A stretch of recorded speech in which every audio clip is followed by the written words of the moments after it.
بسم الله الرحمن الرحيم.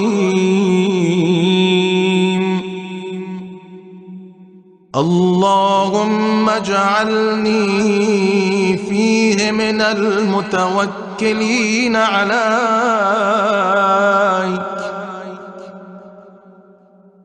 واجعلني فيه من الفائزين لديك،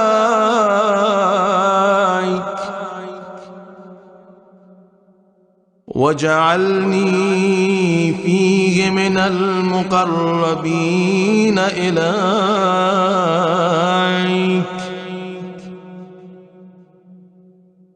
بإحسانك يا غاية الطالبين.